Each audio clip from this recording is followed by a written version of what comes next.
Welcome back to the world of Buddhist Audio Bookshelf.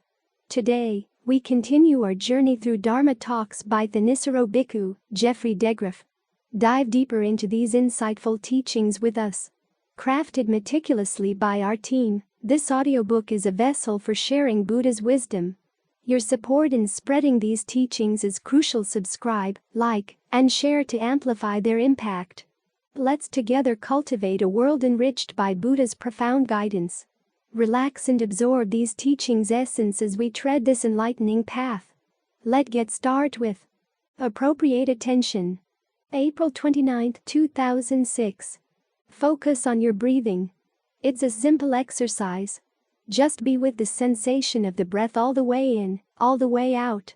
Notice where you have a sense of the breath. Which parts of the body have the energy movement or the physical movement that let you know that now the breath is coming in, now the breath is going out. And it may be in unexpected places. Just try to be sensitive to what you've got right here, right now. If the mind wanders off, bring it back. Wanders off again, bring it back again. It's a simple exercise, but it's not easy. It takes concentration. It takes mindfulness, it takes alertness, all of which are qualities we have to develop. Everybody goes through the process of finding that you focus on the breath, and then all of a sudden you're someplace else, as if someone had come up with a big sack and put it over your head, dragged you off, and then dumped you out of the sack someplace else. You wonder how you got there. Well, you have to find your way back to the breath, and fortunately it's right here. You don't have to retrace all the steps. Just come right back to the breath. And then you find yourself getting kidnapped again. It's important that you not let yourself get discouraged. Realize that this is the stage that everybody has to go through. Sometimes you hear people complain that I can't meditate because my mind is too distracted. It's like saying, I can't go to the doctor because I'm too sick. No matter how sick you are, you've got to go to the doctor, because that's how you overcome distraction, by meditating. Noticing it every time it happens and bringing the mind back. Try to be quicker the next time in noticing when you're distracted. See if you can sense the warning signals, the hints in the mind that let you know that the mind is about to go someplace else. Try to be very, very alert. The powers of mindfulness and alertness are things that will develop over time. It's like going down to the gym. You can't expect to lift the heaviest weights right from the very beginning or to do the most strenuous exercises. You gradually work up to them. In the same way, you work up to concentration. You bring the mind as long as you can to the breath. And the next time you bring it as long as you can, then just keep doing your best, and your best will get better and better. So be very clear about what's happening, and at the same time develop the proper attitude, realizing that this is a problem everybody goes through. It doesn't mean that you're a bad meditator. It's just one of the stages that we all have to go through. This is the pattern that the Buddha himself followed on the night of his awakening. If you've ever read about his awakening, there were 3 knowledges that he developed before he attained Nibbana. The first was knowledge of his past lives. He was thinking about eons and eons. That was where he lived, this was his name, this was his appearance. It's interesting what the texts focus on. His name, his appearance, the food he ate, his pleasure and pain that he experienced in that lifetime, then how he died and moved on to the next life. That's life pretty much. Name, appearance, food, pleasure and pain, death, birth again. Name, appearance, food, pleasure and pain, death and birth again. Principally it was knowledge about his own personal narrative, how he had come to where he was right then. But then he didn't stop at his own story. The next question was, does this apply to everybody? In second knowledge he gained between 10 p.m. and 2 a.m., he saw that all beings die and are reborn. And he had the further realization that when they die and are reborn, the nature of their rebirth is dependent on their past actions. The unskillful and skillful actions that they did set up the conditions for being miserable or happy. He saw the larger pattern by moving from his own personal narrative to a more universal view, realizing that it wasn't just him, everybody went through the same process. We had that chant just now. I'm subject to aging, illness and death, subject to separation. I am the owner of my actions. In the actual sutta that the chant is drawn from, the contemplation doesn't stop there. It goes on to reflect that all living beings are the owners of their actions. All living beings are subject to aging, illness and death. That larger perspective puts things into perspective. That's what the Buddha did with his second knowledge. He got things in a larger perspective. But that didn't constitute awakening either. After all, memory of past lives, visions of the universe, visions of beings dying and being reborn. That's not proof that these things actually happen. The Buddha wanted to know how to test the proof of these things. So he focused on that principle in the second knowledge, the principle of action. What was action? Action primarily is intention. It's a mental factor. He realized that your actions are determined by how you view things. So how about just looking at action in and of itself, intention in and of itself? Where do you look? Well, you look at the present moment. This is what brought him to the present moment, to focus on what was happening in his mind right then and there, in particular, how his actions led to suffering, and how other actions might lead to the end of suffering. That's how he framed his approach to the present moment, by looking in terms of cause and result, skillful and unskillful. That way of framing the issue led to his awakening. It's important to reflect on this as we go through the same process as well. We start with our own personal narrative and try to get into the present moment. If your narrative is messy, one thing to do is start cleaning up your narrative. In other words, if you try to get the mind to be quiet and start thinking about all the ways in which you were stingy or harmful to other people, it's hard to settle down. This is why meditation is part of a larger training in being generous and being virtuous, abstaining from things that are harmful, and helping people in whatever ways you can. That brings a good narrative to the meditation cushion. But even then, before you get into the present moment, the Buddha recommends that you start thinking in a more universal way, because otherwise there's that problem I mentioned just now. You sit there, you think, gosh, I'm a miserable meditator. I can't do this. But when you realize that everybody faces the same problems, it's a lot easier to stick with it. There's less personal recrimination and more of a balanced, equanimous, objective view. And not just that. The questions you're bringing into the present moment depend on what your larger view is. Often we hear that mindfulness is enough.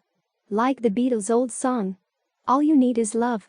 The refrain in a lot of Buddhist circles is, all you need is mindfulness. Well, why? What's good about mindfulness? What is mindfulness? How does it function? You've got to have a view about these things. This is why, when the Buddha identified the most important internal quality in the practice, he didn't say mindfulness. He said appropriate attention, something we hardly ever hear of in Dharma Talks. Attention means how you frame the issue, how you frame the way you approach the present moment, how you look at things. The questions you ask. This attention can either be appropriate in terms of putting an end to suffering, or inappropriate if it's not effective at all, if it actually creates more suffering. And the appropriate way to attend to the present moment is the same way the Buddha did. Getting a sense of your intentions and seeing where they're skillful and where they are not. Now, intentions can be pretty slippery things. This is why we start the meditation with a specific intention. Very consciously say to yourself, I'm going to stay here with the breath. Only when you set up an intention like that and try to maintain it do you start seeing other undercurrents of intention in the mind. The intention that wants to think about issues from the day, saying, here we have a whole hour free time, let's think about family issues or let's think about work issues. You might not have noticed that intention if you hadn't set up the prior intention to stay with the breath. You would have slipped off to those other thoughts without realizing that there was any conscious intention there at all. So, for the time being, the skillful intention you want to maintain is the one that stays with the breath, that makes the breath comfortable. This is an important aspect. If the breath is uncomfortable, you won't want to stay. You may have the intention, but it won't have any friends. It's facing what they call the armies of Mara. So you need allies. One way of creating an ally is to make the breath your friend. See what kind of breathing feels good in the body right now. Long breathing, short breathing, heavy breathing, breath feels right. You can experiment to see. This makes it more interesting. And right there, you've got a lesson in skillful and unskillful intentions. Some intentions to change the breath end up with an uncomfortable, tight, restricted, or tense sense of the breath. You don't want that, so you drop those intentions. Other intentions create a greater sense of ease. You realize that your intentions don't always show their results only in a next lifetime. Often your intentions show their results right now. That's an important lesson. Because the breath is so sensitive to events in the mind, it's a good way of testing this principle. As Ajahn Lee used to say, when you meditate you want the right intention, the right object, and the right quality. Here the right object is the breath. Because it is so sensitive to the mind, it's where the mind and the body meet that makes it an ideal object to focus on. The right intention is to stay there with the breath. And then the third factor is the right quality. The quality of the breathing that feels good, the quality of the mind that's willing to be friendly with the breath, explore the breath, learn about the breath, it's willing to test things and then observe the results. When my teacher Ajahn Fuang taught meditation, those are two words he liked to use a lot. Test things, he would say, and then be observant. And at first, you might not be too confident in what you're observing, but over time you begin to develop a sense, oh, this little hint shows that the mind is about ready to go. This is how I can recognize breathing that's good for the body. This is how I can recognize breathing that's good for the mind. This is how I can recognize breathing that's good for neither. You learn to interpret the clues. At first your conclusions have to be tentative. But remember, we are working on a skill here. It takes time to develop a skill, but these are the qualities you need. You want to have the desire to work on the skill, you want to be persistent, stick with it, and be intent on what you're doing. Be really observant. Then finally use your intelligence to ask questions, bring that property of appropriate attention to what you're doing. When things don't work, use your imagination, use your ingenuity to figure out other ways of making them work. You can't expect all the instructions to come in the book. It's like learning any skill. In the beginning you start with instructions that come in the book or what the teacher says. Ajahn Lee's example is of weaving a basket. You weave a basket as the teacher tells you to, then you look at it looks pretty crummy. But instead of giving up, you say, let's weave another basket. Try to learn from your mistakes with the first one. Why was the weaving uneven? Does the basket look too short? Too fat? Does it look crooked? What can you do to make it better? This is where instead of learning from the teacher, you start learning from the straw or whatever it is you use to weave the basket. You start learning from your basket, you learn from your efforts, you learn from your mistakes. People who tend to engage in a lot of self-recrimination find this hard. This is why it's good to think about that universal principle, that everybody has to go through this stage. And it's an important stage because you refine your discernment as you do this. Discernment is the quality that's going to purify the mind. It's going to lead you to awakening. You can't sit here and simply hope for awakening to come out of the sky and whap you across the head. It comes from refining your discernment so that you see what's going on. You see where your intentions are skillful, you see where your intentions are unskillful. And ultimately you see what lies beyond intention. Because it's in your freedom to make choices right here in the present moment. That's the spot where freedom should be investigated. The potential for freedom is going to be found right around here. This is why the Buddha has you focus on issues of your actions, your intentions, and their results. The really liberating potential of your awareness lies right around there. So this is where you want to look. This is why appropriate attention is the most crucial factor in the practice, the approach that looks at all of this as a skill that you're working on in the hopes of becoming more and more skillful in how you act, more and more skillful in how you evaluate the results of your actions, and how you learn from your mistakes. When you bring this quality of appropriate attention to the present moment, you're setting your practice on the proper footing. And then in that context you develop mindfulness. In other words, you try to keep the breath in mind. You try to keep this perspective, the perspective of trying to be skillful in mind. And then you can be alert to what's actually happening, interpreting it within that framework of what's skillful and what's not, the framework of that larger view that helps make sure that you don't get tied up in how you're a miserable meditator or how this is never going to work. You just drop that. Everybody goes through the stage of being a miserable meditator. The good meditators are the ones who don't stop there. They learn from their mistakes. So keep that perspective in mind. That's how the skill of meditation can begin to show its stuff, what it really can do for you. Every time you sit down to meditate, always try to keep that framework in mind, that perspective in mind. Because that's what makes progress possible. That's what focuses you in the present moment in the proper way. We always hear that meditation means being in the present moment. It doesn't mean just being there. You've got to know what to look for, what questions to ask. And that's where the faculty of appropriate attention points you in the right direction. The balance of power. May 13, 2006. There's a balance of power in the mind, in the same way that there's a balance of power in the world outside.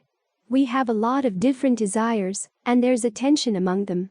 But as long as each of them has its say in one way or the other, things are relatively peaceful. Not really peaceful inside, there's a lot of pulling and pushing. And there is a lot of hype and desires come along. Each of them says, "Hey, I am your friend. I can bring you happiness." And when you give in, the desire doesn't seem all that bad. Whether it really gives you happiness or not, that's another matter. Psychologists have found that we are really bad at figuring out what's going to give us true happiness. We tend to overestimate almost all of our desires. That's what keeps us going, searching for this, searching for that, keeping on looking for new things. And then every once in a while, things begin to break down. We begin to realize that the desires we've been befriending all along are not really our true friends. Like that chant just now on friendship, it wasn't referring only to outside friends and non-friends. We have inside friends and non-friends, the ones who flatter and cajole, our companions in ruinous fun. Some of our desires are like that. When you realize that, you want to switch to other desires. A desire comes into the mind for some real peace.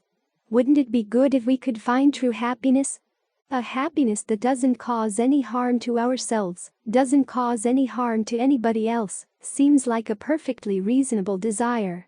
But then you see parts of the mind will rebel. They'll fight back. It's the same as with the world outside. Look on the TV and it's like every corporation in the world is your friend. They bring the good things to life, as they say. But then if you start looking into their business practices, you find they are pretty nefarious. Some of them make their money off genuine suffering of other people. And some of them actually find that war is to their best interest. If you try to imagine a world order in which everybody could live together peacefully, it seems sensible. Why can't we live together peacefully? Why can't people not cause harm to one another? But there are interests out there that would actually lose if there were peace, if there were no suffering. And they fight back. The more you try to cause a revolution in the world outside, the more these powers fight back at you, try to divert your attention from the real issue. If they can't do that, then it's out and out battle. So you need allies. It's the same in the mind. If you are going to create a revolution in the mind where the mind can actually function without causing any harm to itself or other people, you need allies in the fight. This is why we meditate. This is why we develop right concentration. This is our main ally. In the comparison they have of the different qualities on the path, concentration is your food. It's what gives you nourishment. So you want to develop these allies as much you can. In other words, the idea of being peaceful, a mind that causes no harm, it sounds nice, but if it doesn't give you some immediate visceral pleasure, it's going to be a hard uphill battle. Because your other desires say, "Quick, look, here is a quick fix." Just do this, do that, you'll feel great. Even though the feeling great may not last long, there is a part of you that gives in very easily. That finds it hard to wait for results way down the line. So in order to get that part of the mind on your side, you say, here's a nice comfortable breath, breathe in a way that feels good, breathe in a way that feels refreshing, gratifying. Experiment to see what kind of breathing will do that for you. You make the breath your friend. The pleasure that comes from comfortable breathing, that can be your friend as well. So figure out how to experiment with the breath, because sometimes just the process of experimentation takes a while before you can do it skillfully. In other words, sometimes you push too much, you stretch the breath too much, you try to force things too much.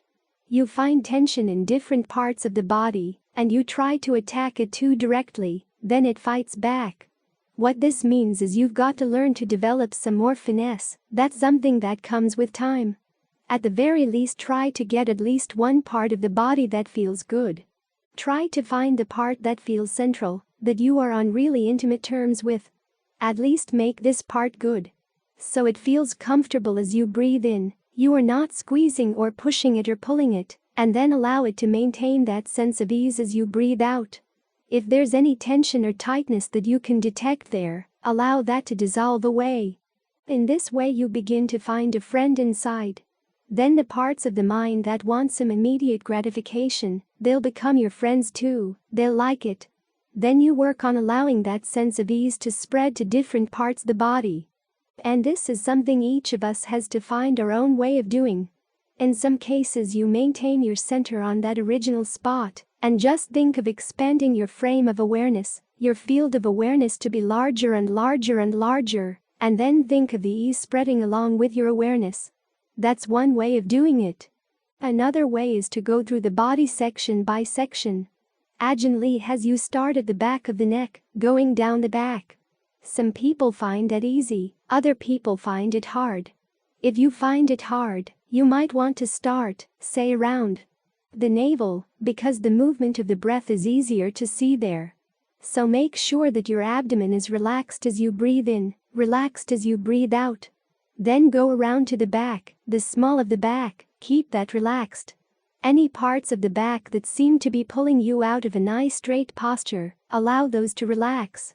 So again they stay relaxed as you breathe in, relaxed as you breathe out.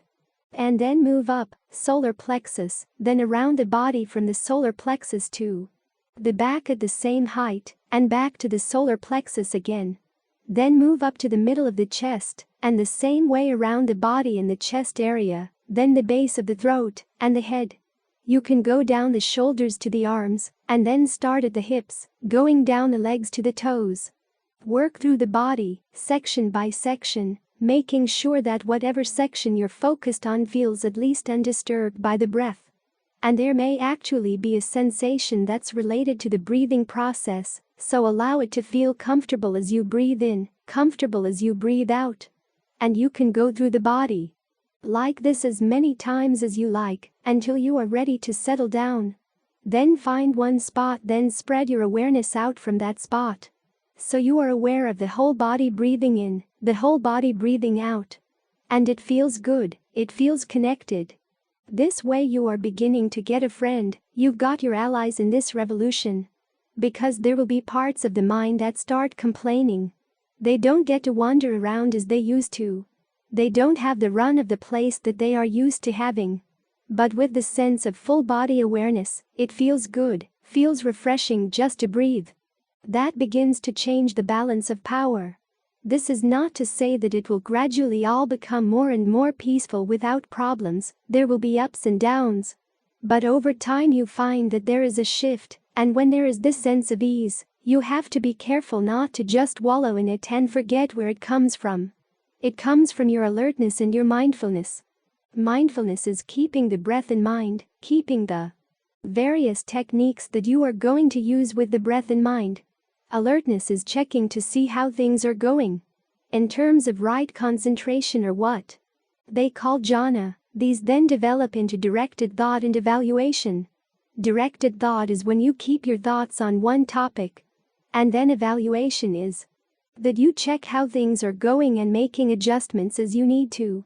Then the other factor is singleness of preoccupation, means you really are one with the breath. It feels like the breath is filling the whole body, your awareness is filling the whole body. Everything is one, it's not splitting off into 2, 3, 4, 5, the way it normally does. So those are the causes. Make sure you've got the causes right. Then the sense of ease, sense of refreshment, of rapture, those will come. And as long as you stay with the causes, the ease and rapture will just keep on coming. It's like having a job. As long as you stick with the job, your wages keep coming. If you decide I've had enough of this working, I want to enjoy the wages, well, there is no more income. And you find yourself soon at the end of your money. But if you keep on working, the results keep on coming. This is work and pleasure. You are working with your very intimate sense of the body. You are working in a way that makes it feel good. This is why the Buddha said this is such an important part of the practice, because it gives you your allies. And also opens your mind to new possibilities. It is possible to find a sense of happiness, a sense of ease, refreshment without following your old sensory desires. The passage we looked at today during the study group, where the Buddha says it is possible that someone will know, have insight into the drawbacks of sensual desire. But if they don't know a pleasure that lies outside of sensual desire, it just won't make any difference, they'll just keep going back to their same old ways. But if you provide the mind with this alternative, there is a sense of ease and refreshment that comes simply from breathing, fully inhabiting your body, not running out after other things. Once you have that alternative, then it's a lot easier to look at the pleasure you used to get from indulging in sights, sounds, smells and tastes and tactile sensations. Seeing the drawbacks, being frank with yourself about the drawbacks. In the past it was hard to be frank about them, because you felt that, gosh, if you couldn't find pleasure here, where would you find it?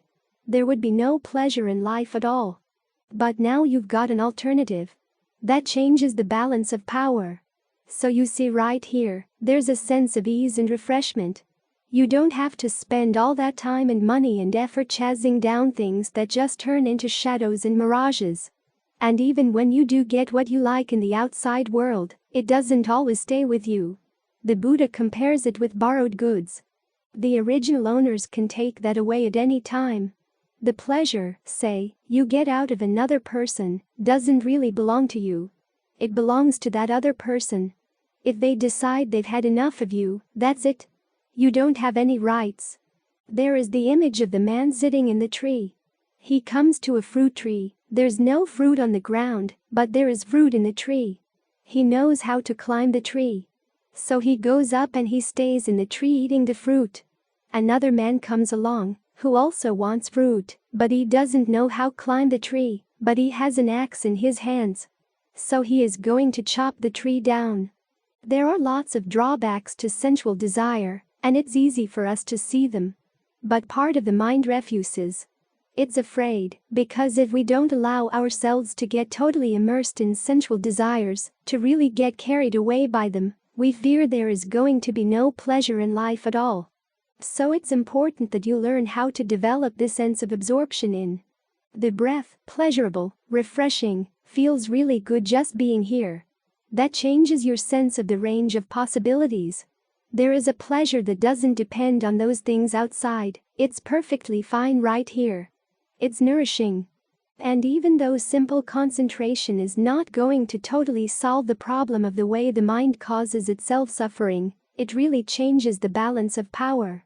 You've got more allies in this revolution you are trying to create in the mind, where the mind can live at peace with itself without causing any harm for you, any harm for anybody else.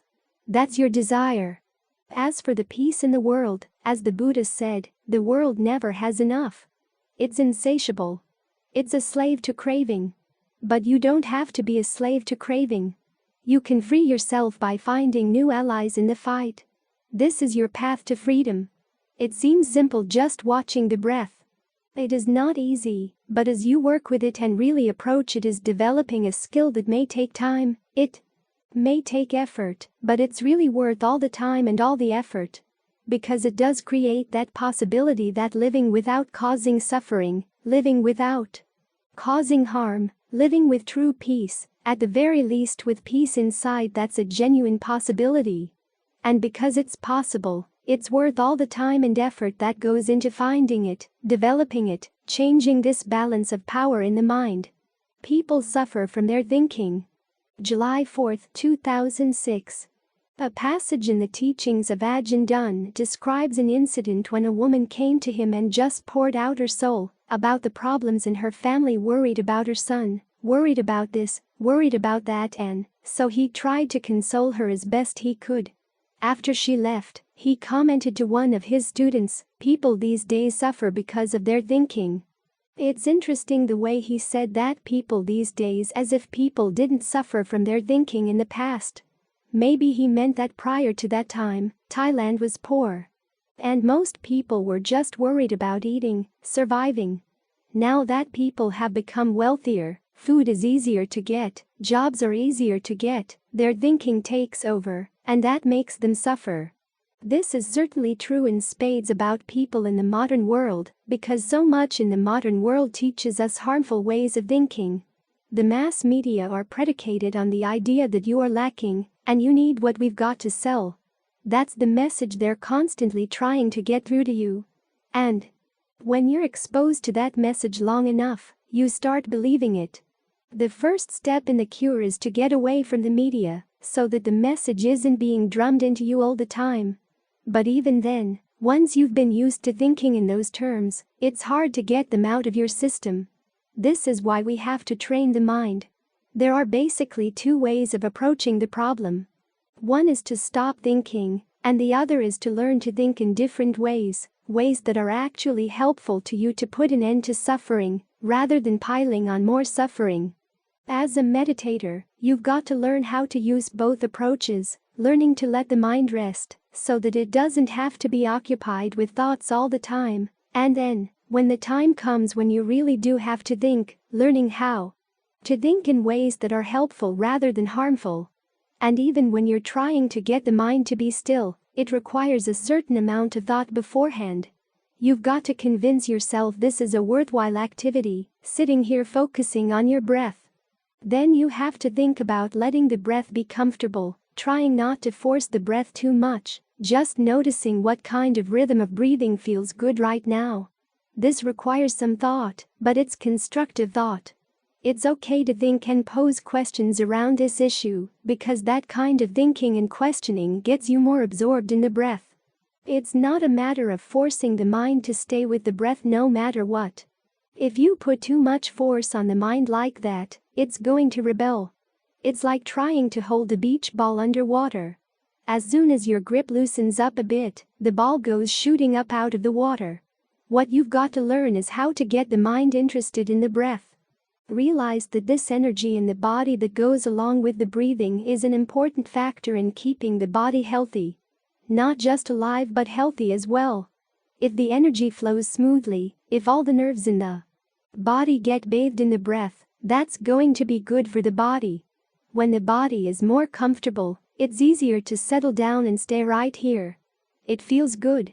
There's a sense of fullness, a sense of ease that you can develop just by thinking of the energy flowing through the body all the time. As soon as the breath starts coming in, the energy is already flowing through all the nerves. As soon as it goes out, it's dispersing out through all the pores of the body. Thinking in this way helps the mind to settle down and gives it a place to rest when it doesn't have to think. But there may be a part of your mind saying, "What are you doing? This is a waste of time. You've got all these other issues you've got to worry about." And sometimes you can say, "No, I'm sorry, this is not the time for that," and it'll stop. Other times though, you've got to reason with the mind. This is why we have the chants before the meditation. This is why the Buddha gave so many discourses to help you see that it really is important to train the mind, that this is the most important thing you can do in life. As for all the other issues you might carry around, you've got to learn how to look at those from a distant perspective. All too often we're much too close to the issues in our lives, dealing with issues in our family, issues at work, our own frustration with ourselves, and we get our nose right into it. When you get too entangled in these issues, it's hard to get a perspective.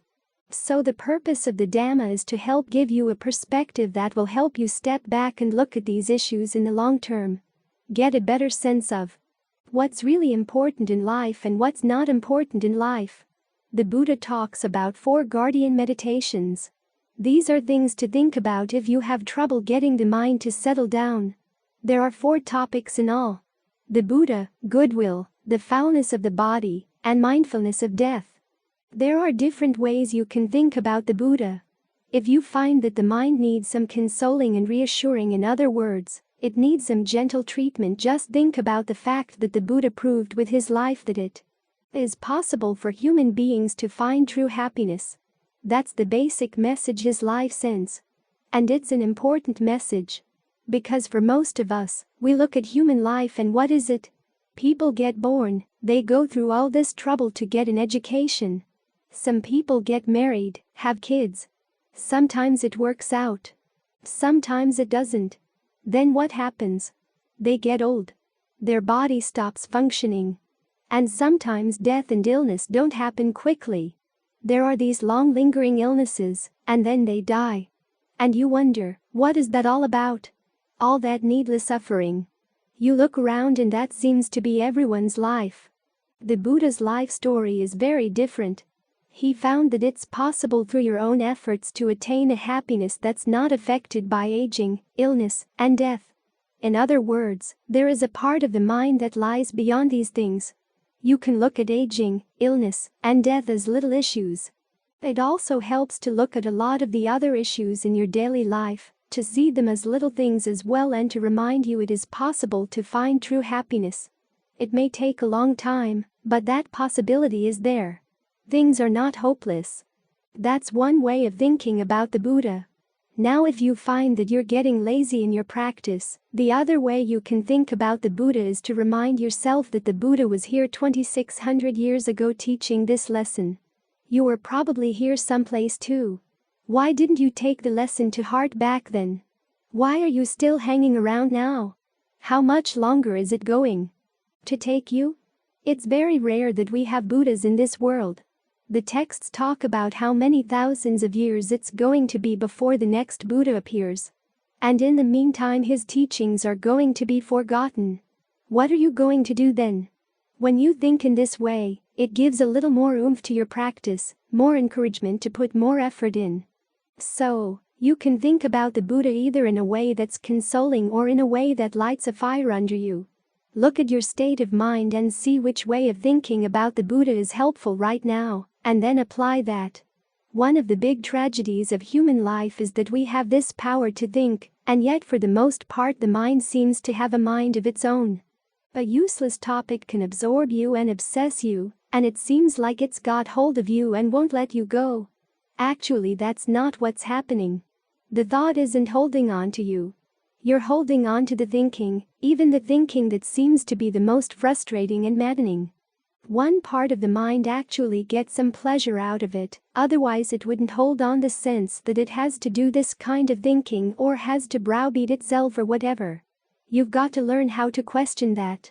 What pleasure am I getting out of this thinking that's driving me crazy? In what sense do I feel I have to do it? Is there going to be a reward for me if I do this obsessive thinking? Look into that. And when you can catch sight of something of that sort happening, then it's a lot easier to let go. The other 3 guardian meditations operate in a similar manner. You can think about them in ways that are consoling or in ways that give you more of a push. For instance, thoughts of goodwill. It's good to think thoughts of wishing happiness for everybody, starting with yourself and then spreading it around, because that kind of thought holds no harm. It reminds you that you don't gain any advantage from anybody else's suffering, so why would you want to wish suffering on anyone else? This helps give you a larger perspective on the issues of life. Particularly if there's a cycle of revenge someplace in your life, this helps pull you out. Helps you step back. Of course, the more stringent side of metta is that if you really do wish yourself happiness, what are you doing? Why are you living this way? Why do you do these things? Why do you say these things? Why do you think these things? If you were really serious about your happiness, you'd change the way you live. In this way, thoughts of goodwill can act as a carrot or a stick, depending on what you need. The third guardian meditation. The foulness of the body. You can think about that in a consoling way or a more stringent way. The consoling way is to remind yourself that many of the heavy issues in life are based on meeting the needs of the body. But look at the body. What is it? Just a few organs that are going to function together for a while and then fall apart. And a lot of these heavy issues around the body are really not all that important. Why make the body such a big deal? As for the stringent side, when you see that you're really attached to the body, ask yourself, well, what is it here in the body that's really worth being proud about? The Buddha once said, after cataloging all the different things that the body does, all the stuff inside the body, and then what happens to the body as it ages and dies, whoever would think of exalting himself or disparaging others on the basis of this body? What is that if not blindness? In other words, your body may be stronger, more fit, more beautiful, whatever, but so what? It's still made of disgusting things and oozes disgusting things, and is subject to all sorts of diseases. It dies. So what's so great about that? Recollection of death functions in two ways as well. The consoling side is that whatever the issues you have in life, there will come a time when they don't matter anymore. You pass away, the other people pass away, everything's all going to be forgotten. So the issues that loom so large in your life right now, you can look at them as something a lot smaller.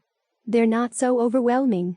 On the other hand, you can use thoughts about death to realize you don't know when you're going to die. The Buddha has his disciples reflect every evening at sunset. This may be the last sunset you'll ever see. Are you ready to go? The answer is usually no. Then the question is, how can you best prepare your mind? The best thing you can do is to train the mind to have more mindfulness, more discernment, more alertness, so that if death does come, the mind doesn't have to suffer. He has you think the same way every morning at sunrise. This may be your last sunrise. Are you ready to go? No. If not, then train your mind. It's not the case that when death comes we have no way of helping the situation.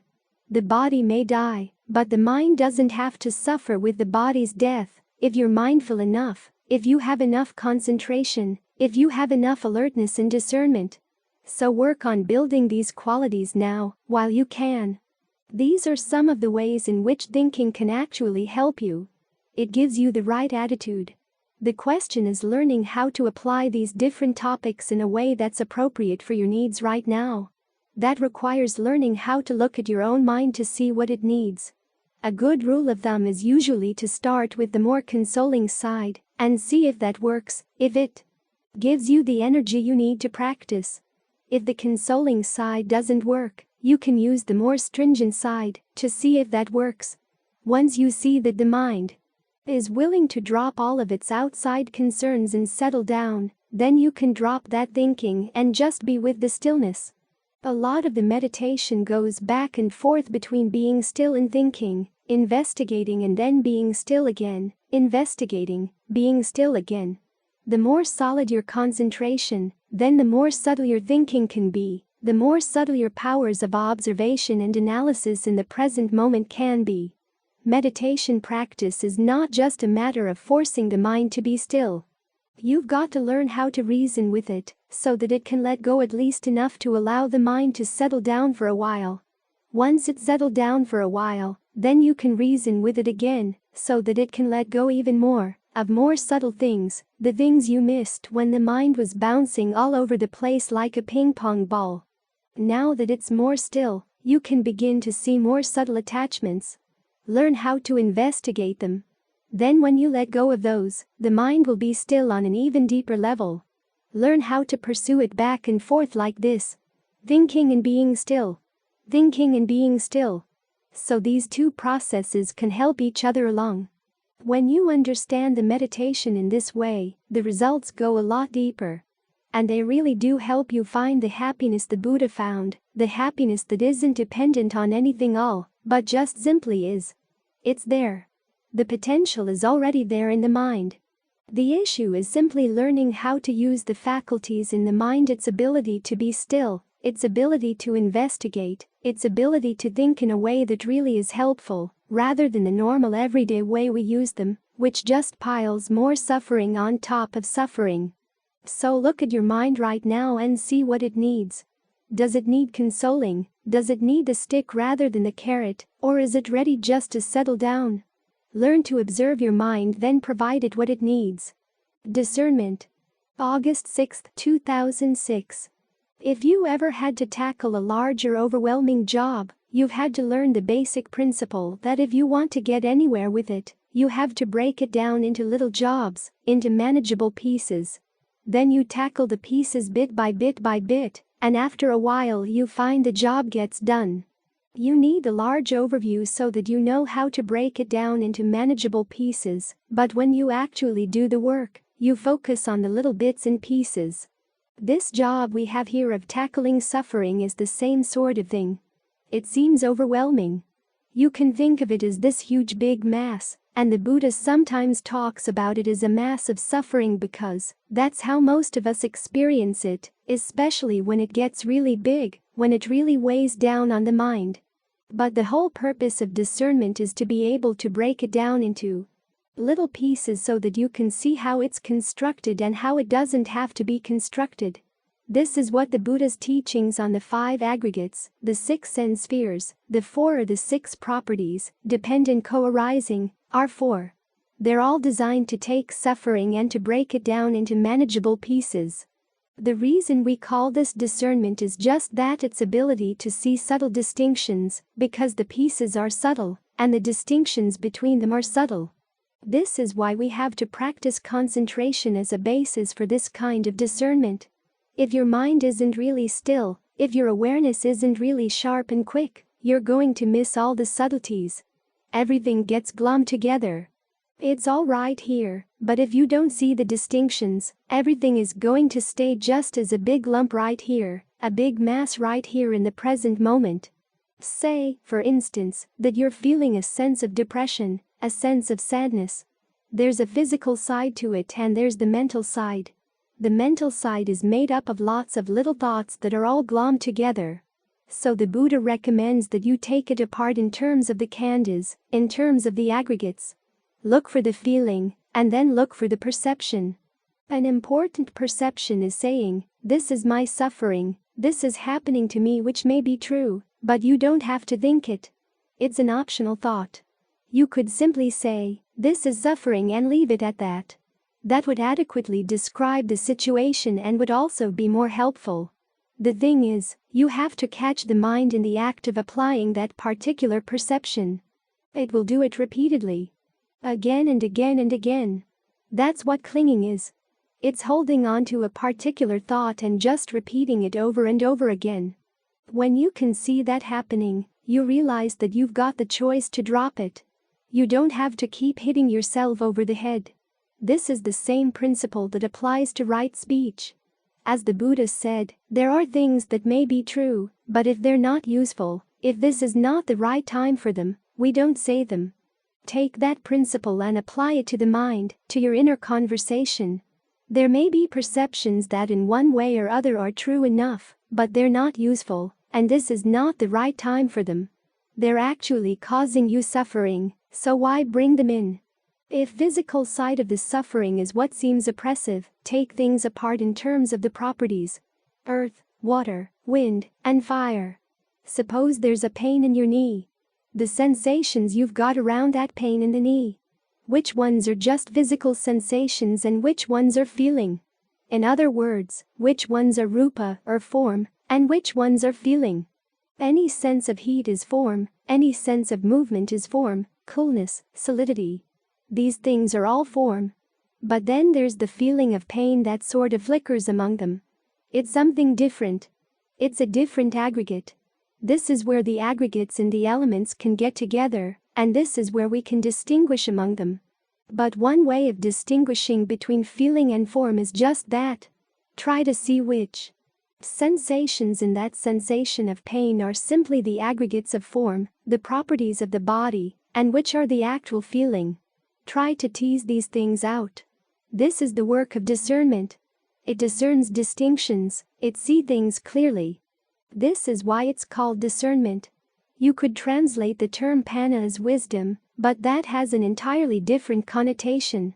I remember the first year when I was practicing with Ajahn Vuang.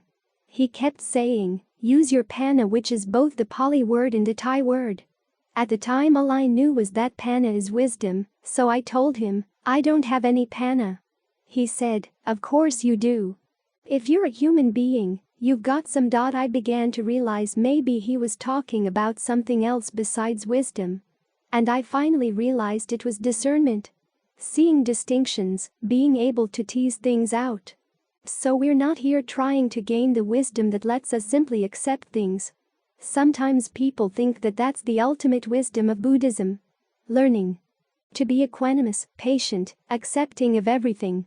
Suffering comes, and you tell yourself that that's just the nature of experience, that's the way it is. Craving comes, well, just accept the craving, that's the way it is. Now that is the beginning part of discernment, the ability to admit what's going on. But then, as the Buddha said in his first sermon, discernment is not just knowing the truth, that this is the way things are. There is also a duty or a task to do with each of these truths. When there's suffering, you try to comprehend it. And comprehending it doesn't mean simply accepting it. It means ferreting out the bits and pieces from which it's constructed. What are the raw materials of suffering? It is just these things: form, feeling, perception, fabrication, consciousness. If you look at the suffering in those terms, takes a lot of the sting out. Because as you see the perception that it's my suffering or that I'm suffering is just that. It's a momentary event in the mind. But it brings a big sting with it. So you have the choice not to say that to yourself, not to think in terms of those perceptions. Then you find that as you take the events apart, tease them apart this way, there's less and less and less suffering. That big mass of suffering gets broken down into little bits. And as in the image in the canon, finally it gets winnowed into a high wind and blown away, because you realize that you were the one who's been gluing all these pieces together, and then weighing yourself down with them. The primary ingredient in this glue is the sense that I am the one who is suffering, this is my suffering, this is happening to me, I'm in the midst of the suffering, or I am the suffering, or the suffering is in me. The Buddha has you take this sensation of suffering and tease it apart in terms of the aggregates, and then ask of each of these aggregates, is this something in me or am I in it? Is this mine? Is this me? And as you're able to look at these things and it's not going to be a little block that you could sit there and watch. It's going to be a very quick event in the mind, especially the mental khandhas. But if you learn simply to observe that, there is this, that's all you see, that as you encounter difficult situations, pain in the body, anything difficult, anything that would make you suffer, you have the choice to think in ways that would make you suffer or not, because you can see these events happening simply as events. That's all. That's what discernment is all about. Ferreting these things out, realizing that they're individual events in the mind and you don't have to glue them together. In the old way, you can look at them from a different standpoint. This is what the Dhamma does. It gives us a new frame from which to look at things. This is why Dharma Talks are not just here for information. They're here to help you look at things in a whole new way, applying the Four Noble Truths to your experience. That's the framework the Buddha gives you. It's not only the framework for his teachings, but also the framework he'd like you to apply to your experience. It's hard to shift frameworks.